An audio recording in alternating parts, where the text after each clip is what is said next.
Sabe que essa semana é uma semana festiva? Eu queria pensar um pouquinho com vocês. Lucas capítulo 2, verso 1. Lucas, Dr. Lucas, capítulo 2. Tá bom, ficou bom. Ficou bom. Ficou bom? Não, tá bom, tá bom. Lucas capítulo 2, verso 1 diz assim: Naqueles dias foi publicado um decreto do César Augusto, convocando toda a população do império para recensear-se. O primeiro recenseamento foi feito quando Quirino era governador da Síria. Todos iam alistar-se, cada um à sua própria cidade. José também saiu da Galileia, da cidade de Nazaré, e foi para a Judeia, até a cidade de Davi, chamada Belém, por ser ele da casa e família de Davi, a fim de alistar-se com Maria, sua esposa, que estava grávida. E aconteceu que estando eles ali, chegou o tempo de ela ter a criança. Então Maria deu à luz o seu filho primogênito, enfaixou o menino e o deitou em uma manjedoura, porque não havia lugar para eles na hospedaria. Verso 8. Havia naquela mesma região pastores que vinham nos campos e guardavam os seus rebanhos durante a vigília da noite. E um anjo do Senhor desceu aonde eles estavam, e a glória do Senhor brilhou ao redor deles e ficaram tomados de grande temor. O anjo, porém, lhes disse: Não tenha medo. Estou aqui para lhe trazer boa nova, de grande alegria, que será para todo o povo. É que hoje, que dia? É que hoje na cidade de Davi, lhes nasceu um Salvador, que é Cristo, o Senhor. Você pode dizer um glória a Deus aí? Você consegue levantar uma de suas mãos? Levanta a mão direita, se você consegue. Levanta a esquerda. Levante as duas, se você pode. Pai, nós te rendemos graça. Nós te adoramos, Senhor, porque só o Senhor é bom, porque a sua misericórdia dura para sempre. Senhor, nós estamos aqui na tua casa com um único propósito: de te adorar, de te render graça, Senhor.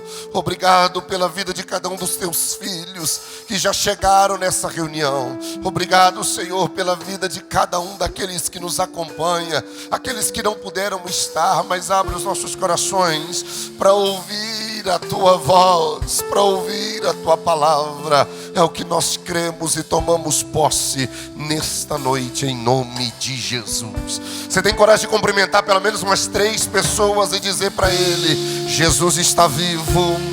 Ah não, cumprimenta umas 3 pessoas e diz: ele nasceu, ele está vivo.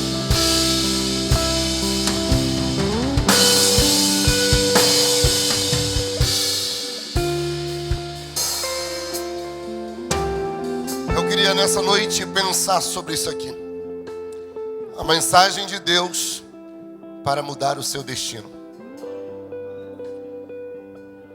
Detalhe que quem fez essa arte aqui foi eu, tá? Então a mídia não tá... isso aqui é eu, com meus dedinhos, e vai dar certo, né, Rosana? Tô aprendendo. Foi eu. Tô aprendendo. Eu falei que ano que vem eu vou aprender a tocar também, vou aprender a cantar. Vou aprender a mexer mais no som, na live. Pastor, só quero fazer tudo. Não. É porque eu digo que essas meninas, essas abençoadinhas, não vêm no culto. Aí eu fico assim. Redobre a sua atenção, por favor. Eu queria muito que você ouvisse isso aqui essa noite. O mês de dezembro, ele é conhecido como um mês festivo. Se você andar pelas ruas das cidades, não só de Goiânia, mas de qualquer cidade, as casas, as ruas, os comércios, todos estão enfeitados.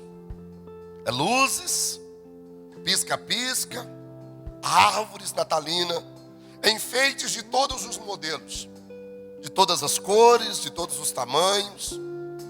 Talvez eu estou pregando para alguém que lá na sua casa, com certeza você colocou lá uma árvorezinha de Natal, um pisca-pisca, alguma coisa. Nós estamos nos aproximando, hoje é dia 22, nós estamos nos aproximando de uma data dentro do nosso calendário muito importante, que é o Natal.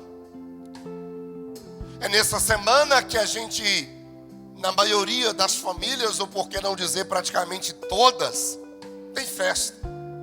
Dia 24 agora, a gente chama de véspera de Natal, é onde a gente reúne a família. Aqueles que gostam de uma boa comida vão se deliciar. Uma leitoa assada, um peru, um chester, um arroz com frutas, com legumes, e um panetone, e é tanta coisa, e é bom isso. O Natal, ele tem vários sentidos para várias pessoas. Se você subir aquela escada ali em cima, no departamento infantil, no Adjan Kids, e perguntar para as crianças que estão lá o que é o Natal para elas, elas vão dizer: é a data que a gente aguarda para ganhar presente. Para as crianças, o Natal é a data de ganhar presente. Para os adultos que me ouvem aqui essa noite, o Natal é aquela data especial, Camila, onde a gente reúne a família, senta todo mundo em volta da mesa, os parentes de longe vêm, os parentes de perto, é aquela resenha, aquele momento de festividade. Para quem tem o seu comércio, para quem é dono de um estabelecimento, ou por exemplo, quem vende alguma coisa, é a data mais importante do ano, porque é a semana que ele mais vende. Essa semana, se você deixou para comprar o seu presente de Natal para o seu filho, para sua filha, para alguém, segunda-feira ou terça, com certeza você vai enfrentar uma grande fila se você for em um estabelecimento. Então, para cada grupo de pessoa, criança, adultos ou comércio, o Natal, ele tem uma visão, ele tem uma maneira de agir. Só que eu queria nessa noite, nesses minutos que me restam, trazer aqui uma palavra na perspectiva de dois autores.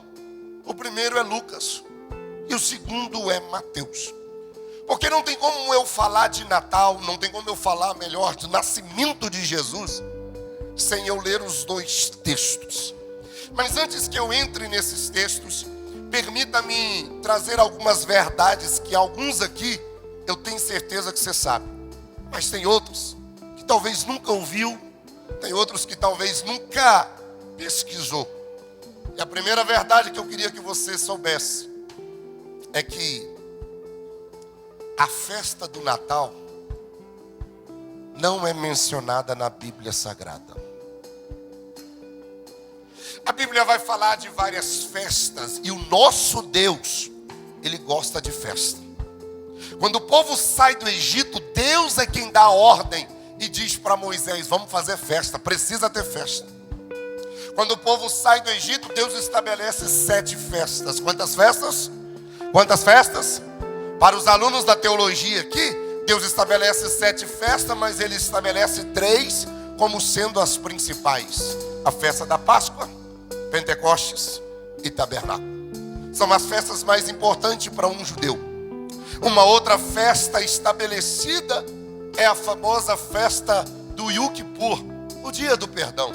É uma festa também que se comemora. Mas em nenhum lugar na Bíblia Sagrada você não vai encontrar nenhum texto, você não vai encontrar nenhum versículo, você não vai encontrar nenhuma referência bíblica que vai falar da festa de Natal.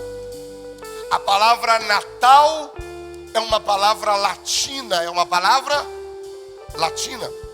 E a palavra Natal, que vem de uma palavra latina, é a palavra nativitas, que traz a ideia de nascimento.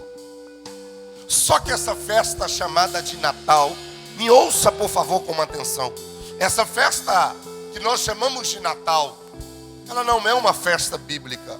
Eu não tenho nenhum texto bíblico que me dá amparo. Outra informação que eu sei que você sabe é que Natal nunca foi e nunca será a comemoração do nascimento de Jesus. Dia 25 de dezembro não é o dia que Jesus nasceu. Pastor, então por que a gente celebra então o nascimento de Jesus 25 de dezembro? Eu vou te explicar. Mas para que você entenda, eu repito o que eu disse, a gente precisa ler Mateus e ler Lucas. Dos 4 evangelhos, Mateus, Marcos, Lucas e João, nós temos 3 evangelhos que são sinóticos: Mateus, Marcos e Lucas. Sinóticos é porque estão na mesma perspectiva, na mesma visão. Marcos é o primeiro a se escrever o evangelho, mas na nossa tradução ele não é o primeiro livro, ele é o segundo. Só que Marcos não quis falar nada sobre o nascimento de Jesus. João, que é o discípulo do amor, ele também não quis também falar em nada sobre Jesus. O propósito de João, o evangelista João, é apresentar o Cristo para combater o gnosticismo que acontecia naquela época. Então sobrou para Mateus e Lucas. Mateus, você sabe muito bem, eu estou só fazendo um pano de fundo para você entender a história. Mateus, quando vai escrever o seu evangelho, ele escreve para os judeus. Diga comigo, judeus. Não, diga mais alto, judeus. É por isso que Mateus, quando você começa no capítulo 1, você vai descobrir que Mateus vai começar a narrar a genealogia de Jesus, de José e de Maria. Por quê? Porque o propósito de Mateus é provar que Cristo era descendente de Davi. Mateus é conhecido como o evangelho do reino.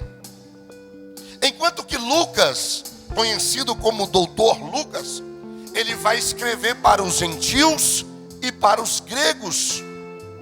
Lucas, de acordo com alguns estudiosos, ele foi o maior historiador que a gente já teve. Quando você lê o evangelho de Lucas, você percebe que ele é detalhista. Lucas faz questão de contar detalhes geográficos e detalhes cultural. Qual é o propósito de Lucas? O propósito de Lucas é apresentar Cristo como homem, assim como eu e como você. Então não tem como eu falar sobre o nascimento de Jesus para você essa noite, se eu não basear a história em Mateus e em Lucas. Olha o texto, Lucas capítulo 2, verso 8. E eu começo a te dar algumas respostas essa noite. Havia naquela mesma região pastores que viviam nos campos e guardavam os seus rebanhos durante as vigílias. Que hora que eram as vigílias? Redobre a sua atenção e escute isso aqui. Os pastores mencionados aqui no texto, eles estão cuidando do rebanho durante o dia? Que hora? De noite, de madrugada. E por que eles estão cuidando dos rebanhos no meio do pasto de madrugada? Porque o tempo, aquela época, é verão. Se fosse inverno, com certeza, os pastores não estariam no meio do campo e nem o rebanho estaria. Por quê? Por causa do frio. É por isso que eu começo a provar para você que Jesus não nasceu no inverno. Jesus nasceu quando, pastor? Jesus nasceu no verão da Palestina. E o verão da Palestina, ele acontece entre junho e setembro. Eu não tenho uma data, eu não tenho um mês exato. Mas uma coisa eu te garanto, ele não nasceu em dezembro.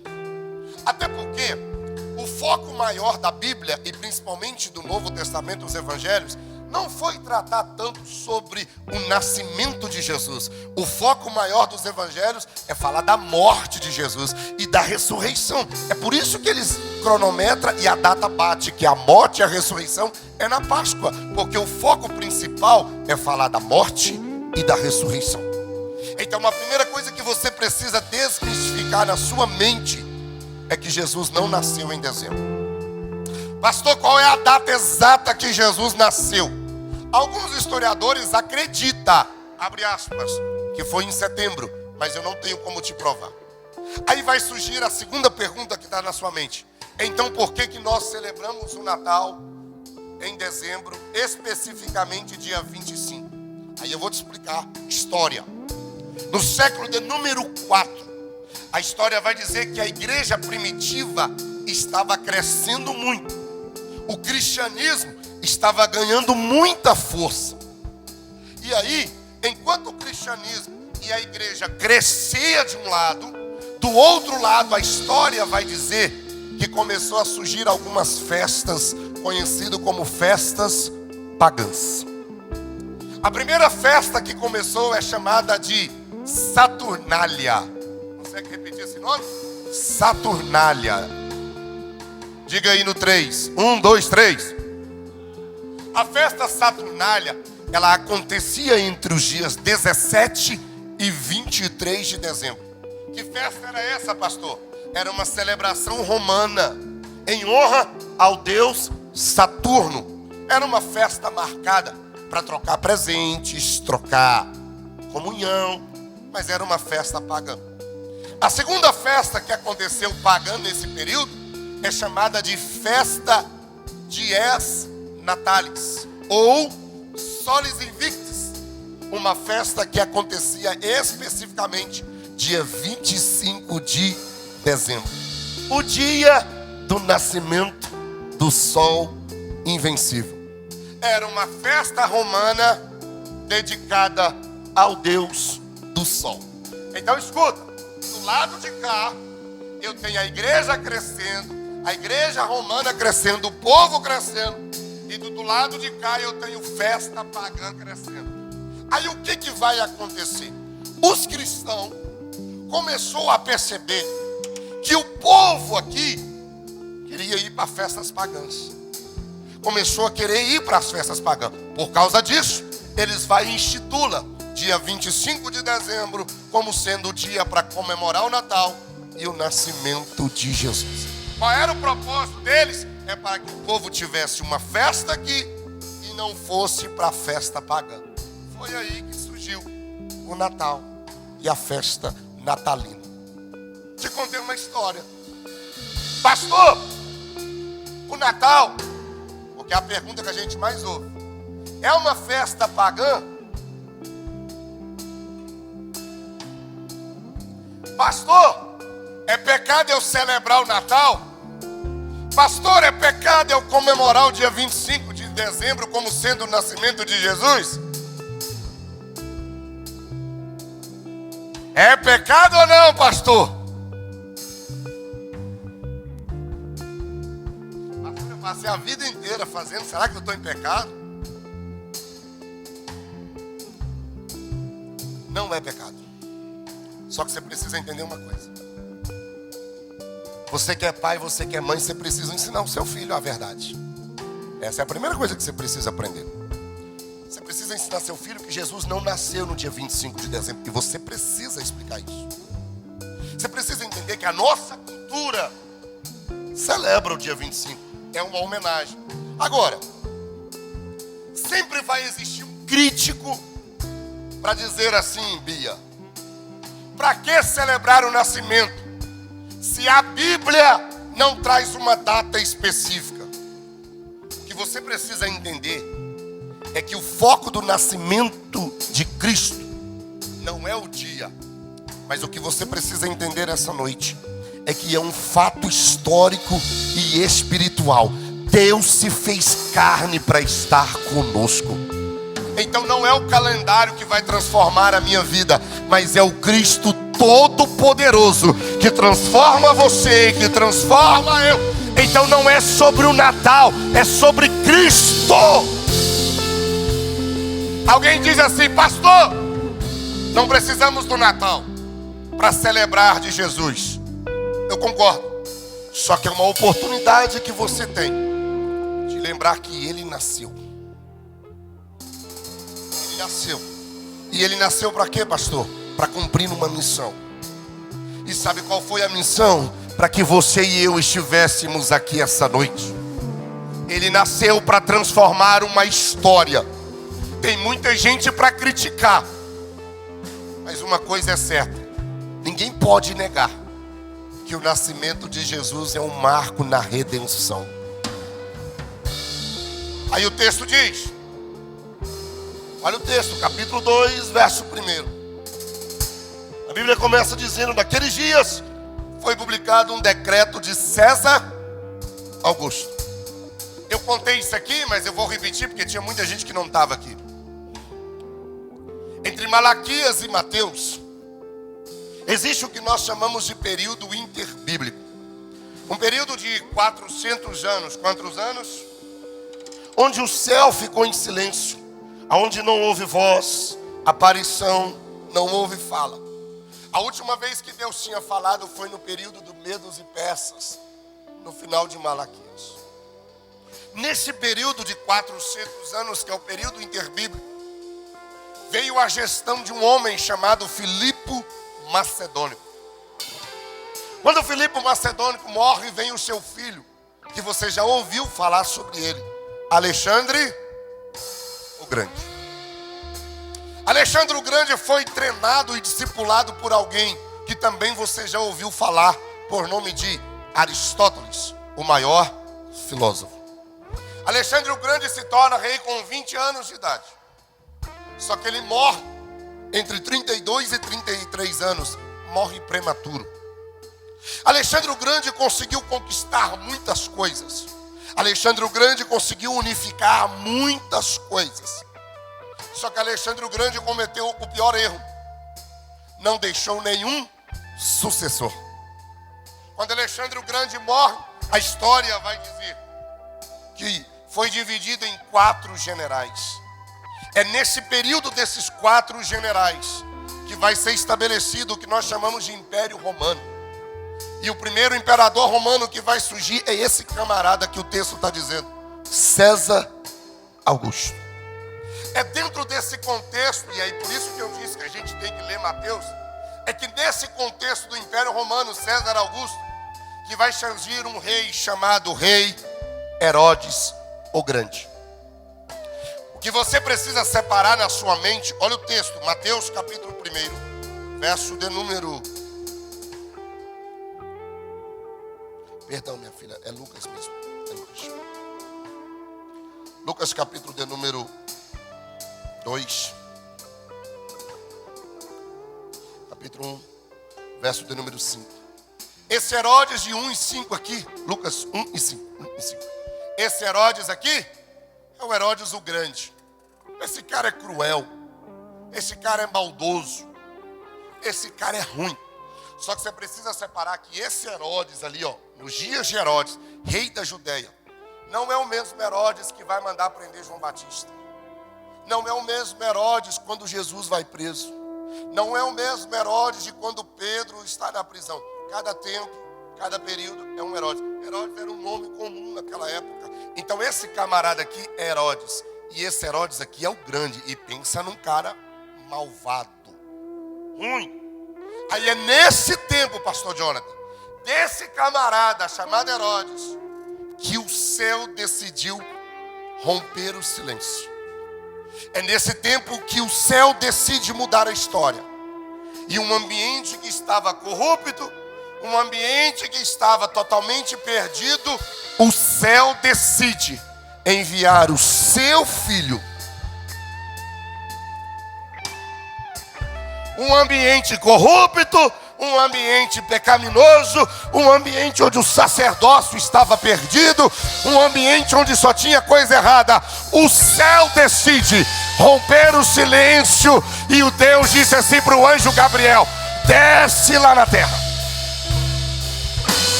Vai numa cidade por nome de Nazaré. Tem uma virgem nessa cidade. O nome dela é Maria. Diga para ela: salve agraciada do Senhor, Deus é contigo. Você ficará grávida, dará luz a um filho, e o seu nome será Jesus Cristo. E ele reinará para sempre.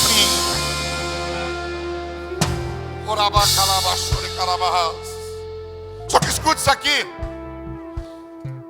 Segura essa história aqui, deixa eu voltar um negócio aqui. Esse camarada, o César Augusto, enquanto ele é imperador, sabe o que ele manda fazer, Mangloraci? Ele manda fazer estrada. Ele manda fazer rua para ligar nas cidades. Porque ele está pensando no que o texto vai dizer. Eu preciso fazer um recenseamento. Eu preciso fazer um censo. Eu preciso contar a população novamente. E para eu contar a população novamente, o povo precisa sair das aldeias, dos povoados e vir até a cidade. E para isso, ele precisava ter uma rua, uma estrada pavimentada. Então ele faz isso. Aí a história vai dizer que o anjo Gabriel chega em Nazaré, encontra a mulher, a Maria, uma virgem desposada. Quando ele libera a palavra, o texto diz que ela ficou preocupada. Aí olha o que o texto diz. O anjo Gabriel olhou para ela, capítulo de número 1, verso de número 20 e verso 30. O texto diz que o anjo diz para ela: não tenha medo, Maria, não tenha medo, porque você foi abençoada por Deus. Aí olha o 35, quando ela pergunta como isso vai acontecer, aí o anjo diz para ela: o Espírito Santo virá sobre você. Eu gosto disso aqui. Por quê? Porque Maria era alguém que estava comprometida com José. Diga comigo, comprometida. Diga mais alto, comprometida com José. Eu vou repetir o que eu falei na terça-feira quando eu falei sobre Maria. Eu vou repetir. Deus gosta de usar pessoas comprometidas. Essa palavra é para alguém que está aqui essa noite. Deus gosta de usar pessoas que estão comprometidas com os seus propósitos. Quanto mais você estiver compromissado com Deus, mais Deus vai te entregar coisas. Eu vou liberar para alguém essa palavra esta noite. Quanto mais compromissado você estiver com o reino, mais o céu tem para te entregar. Quanto mais fiel você estiver com o céu, mais o céu tem para te entregar. Agora escuta. Pega na mão de alguém aí. Eu estou sentindo tanto Deus nessa casa. Diga para alguém: você vai gerar. Não, diga mais alto: você vai gerar o que é de Deus. Você vai gerar o que é de Deus. Você tem coragem de bater na mão de 3 pessoas e diga para alguém: você vai gerar o que é de Deus. Mas tem um detalhe aqui, pastor Betuel, tem um detalhe aqui muito sério. Porque não foi Deus que gerou o que era de Maria, foi Maria que gerou o que era de Deus. E eu estou pregando para a gente aqui essa noite que você está invertendo as coisas na tua vida. Você está querendo que Deus gere as suas coisas. Você está querendo que Deus gere os seus sonhos, que Deus gere os seus projetos, que Deus gere as suas finanças. Você está querendo que Deus faça por você. Só que essa noite Deus está dizendo para você: aprenda a gerar o que Deus tem para a tua vida. Levanta a mão se você está disposto. Deus está dizendo para alguém: aprenda a gerar o que Deus tem para você. Tem alguém para adorar a Deus comigo aqui essa noite? Oh!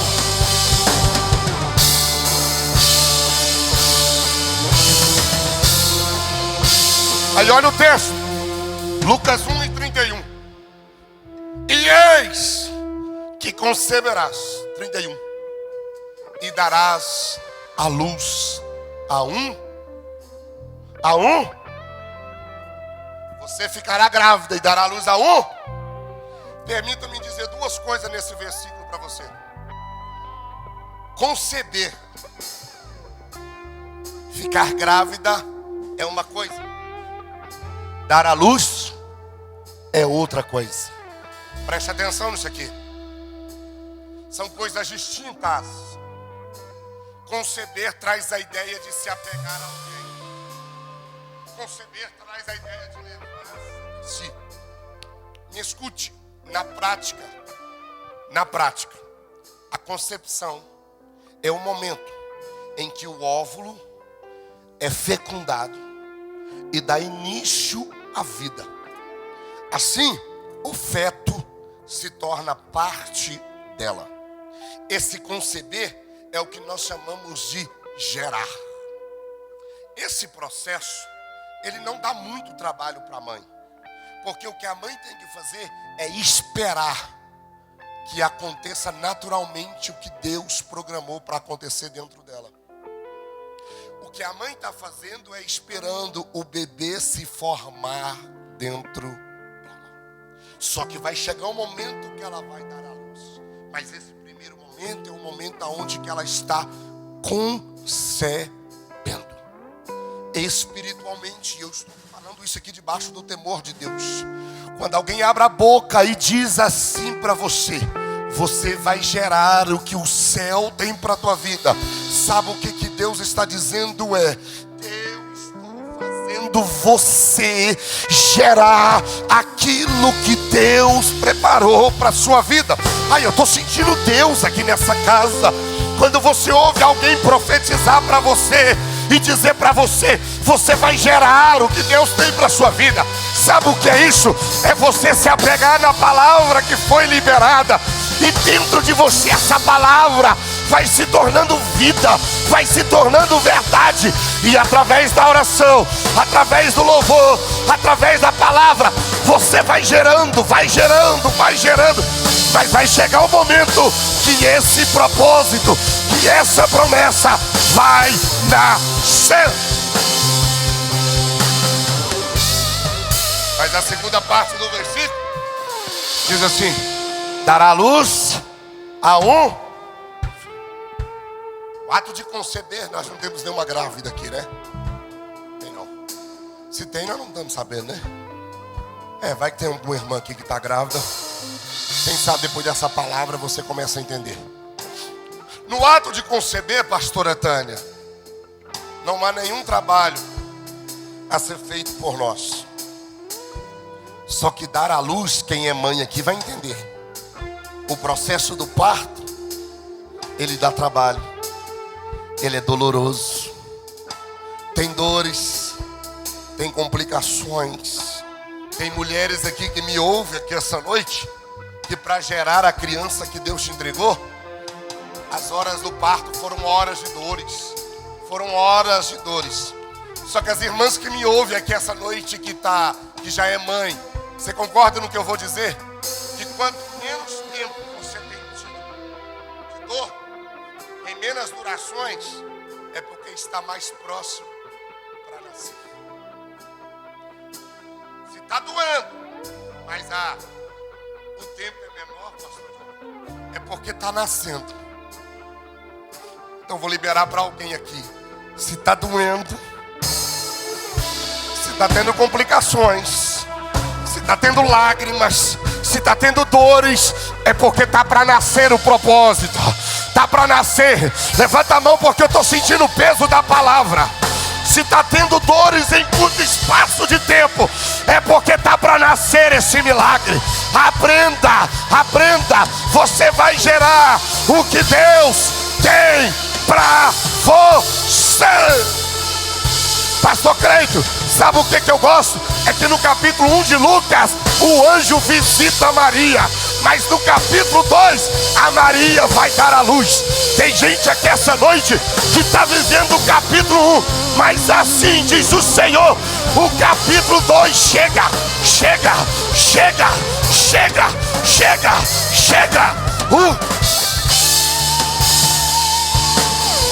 Levante a mão para adorar, vai.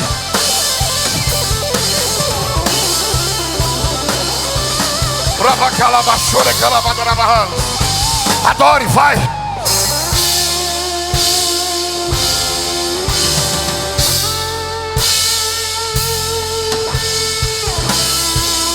Meu Deus, meu Deus.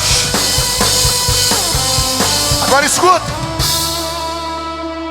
Nazaré é uma cidade, é um povoado pequeno.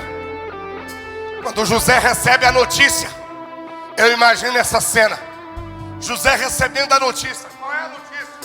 Tem que ir se alistar. Tem que levar a família para contar ao povo.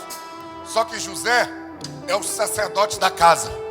Ele não precisava levar Maria. Ele podia ir sozinho e dizer: lá em casa é eu e a minha esposa.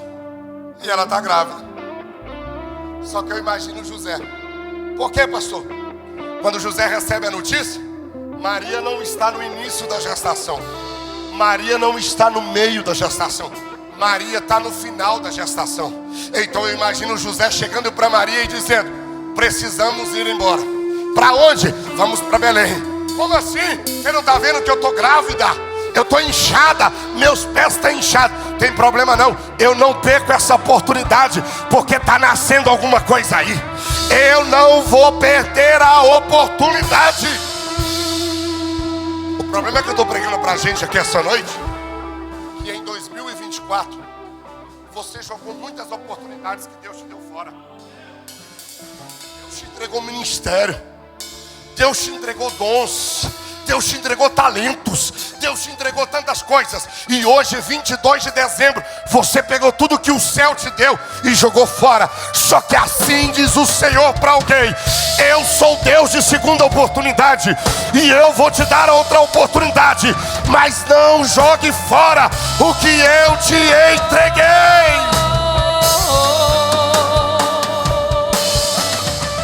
Aí ele sai.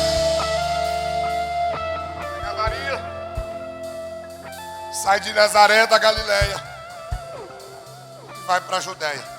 Capítulo 2, verso 4.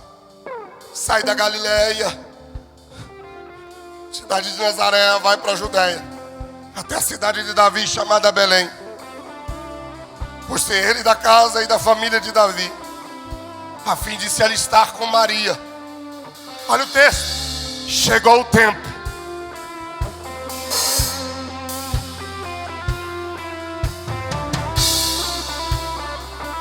Queria só 5 para receber isso aqui. Olha o texto. E José pegou Maria e foi em direção a Belém. Quando eles chegam em Belém, olha o texto, verso 5. E chegou o tempo.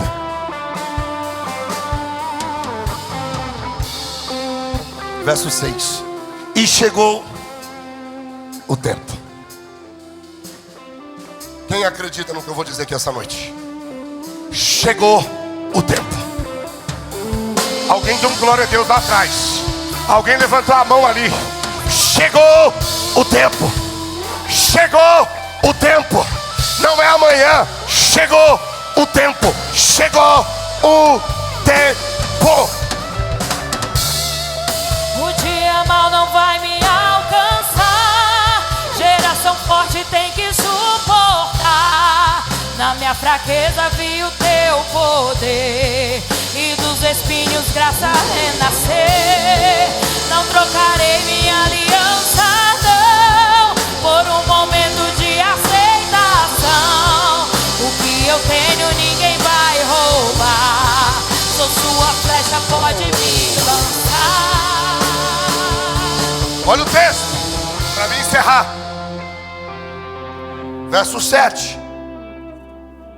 Então Maria deu à luz a um filho unigênito. Unigênito. Então Jesus não é filho único. Maria teve mais filhos. Jesus teve irmãos. Primogênito porque é o primeiro. Aí olha o texto. Enfaixou o menino, deitou numa manjedoura, porque não havia lugar para eles na hospedaria. Eu imagino essa cena. Chegando, aí o José chega. Eu preciso ficar com a minha mulher aqui. Tem vaga não.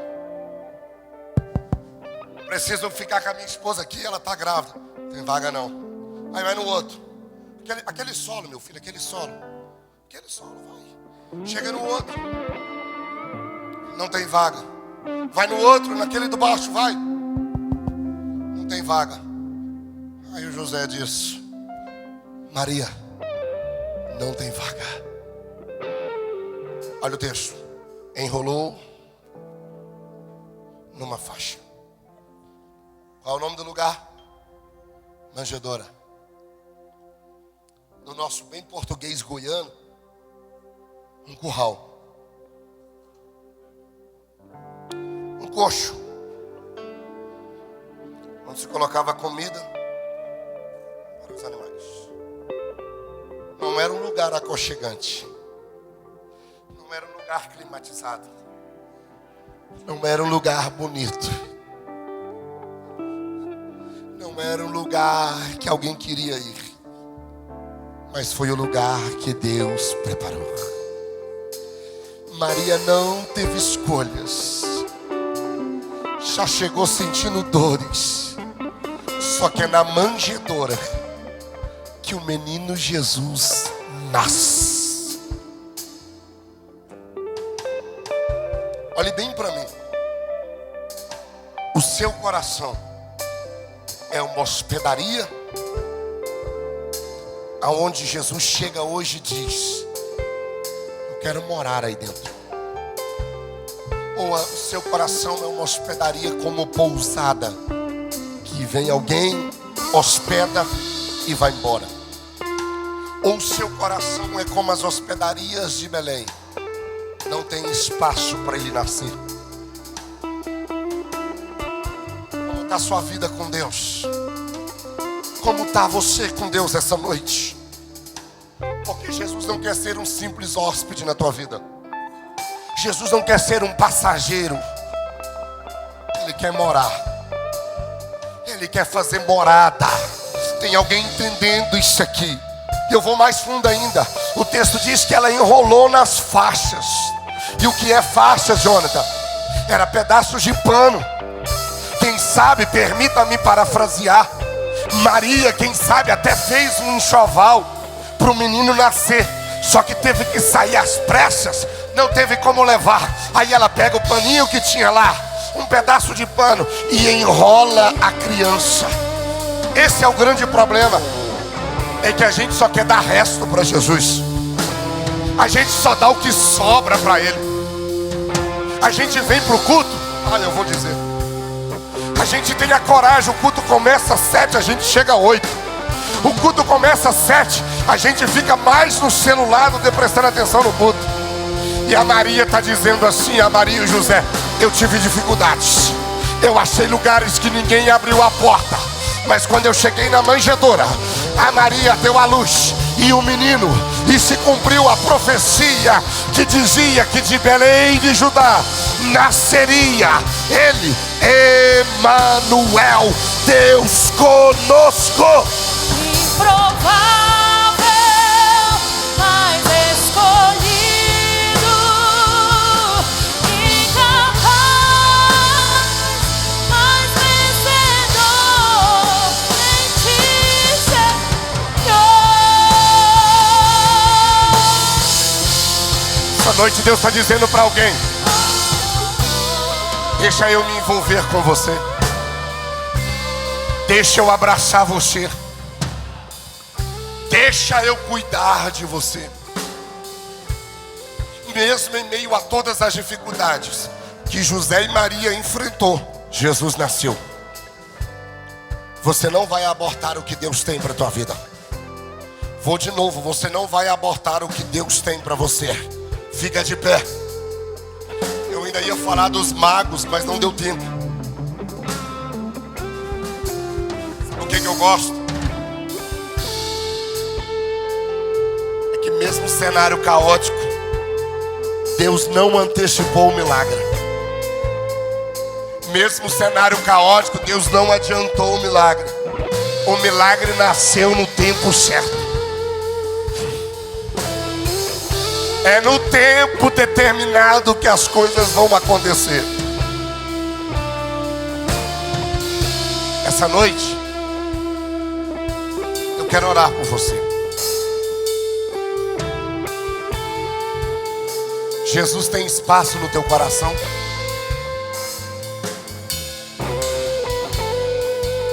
Jesus tem espaço no teu coração? Pastor, eu estou chegando no final do ano, só o caco. Sai do teu lugar e vem para cá. Eu quero orar por você. Tem uma mensagem de Deus para mudar o seu destino essa noite.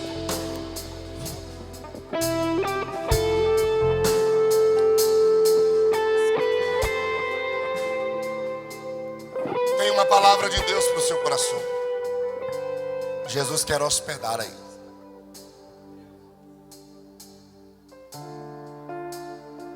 Vem, eu estou te esperando. Estou te esperando. Eu quero orar por você. Quero orar por você. Quero orar por você. Que me visita e faz de mim Todos os dias, Jesus precisa nascer no meu coração e no seu. Mas para que isso aconteça, o seu coração precisa estar aberto. Enquanto a hospedaria está cheia, a estrebaria estava vazia, a manchadora. Enquanto que na hospedaria não tem lugar para Jesus, na manjedoura tem lugar para Ele. Como está o teu coração essa noite?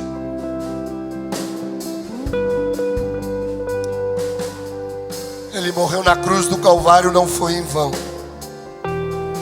Ele veio a este mundo, não foi em vão. Não foi em vão. Ele nasceu para cumprir a profecia de Miqueias 5:2. Olha o texto, Lucas capítulo 2. Olha o texto, verso de número 11.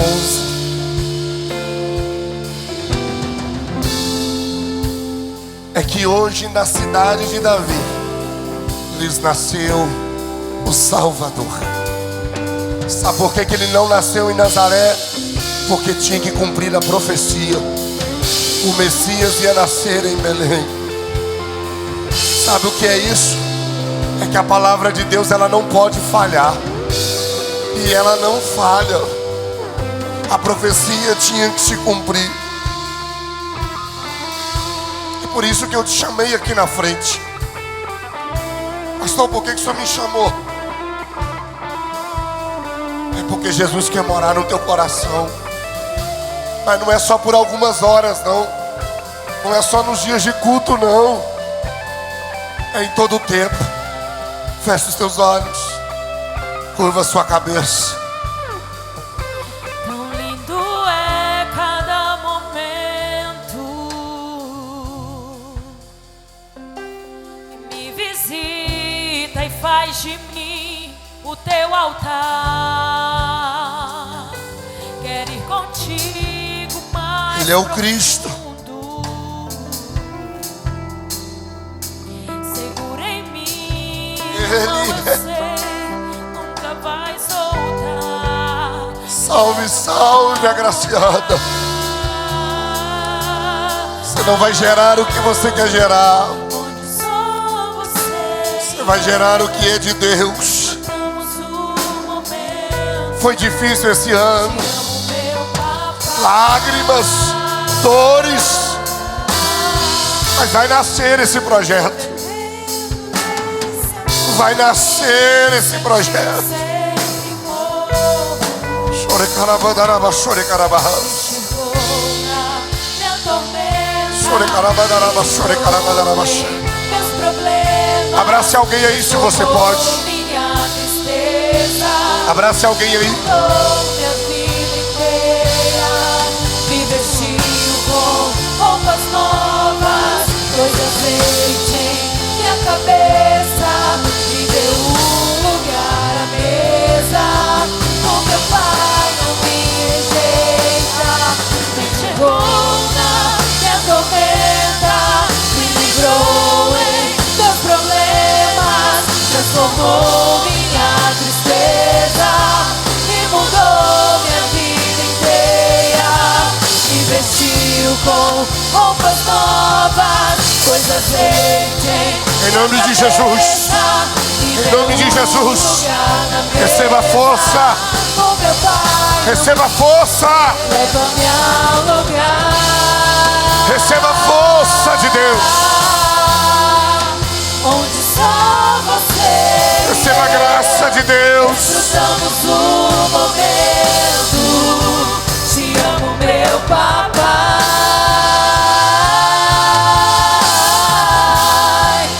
Eu dependo desse amor. E sem ti eu sei que morro. Me leva-me ao lugar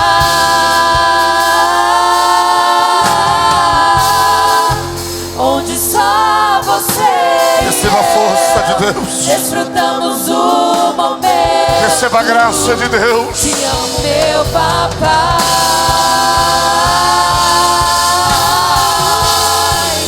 Eu dependo dele. Receba a autoridade de Deus sobre a tua vida. Sem ti eu sei que morro.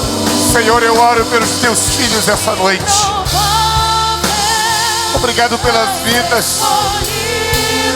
Pessoas que chegaram esse final de ano saudável, sem forças, sem condições. Mas nós oramos, nós declaramos: o menino vos nasceu. Eu sei que foi por nós. Não merecíamos, mas o Senhor olhou. Abraça essa mulher agora. Abraça esse homem agora. Eu declaro sobre eles bênção. Eu declaro sobre eles graça, mudança, transformação. Em nome de Jesus. Em nome de Jesus. Você pode aplaudir a Jesus aí.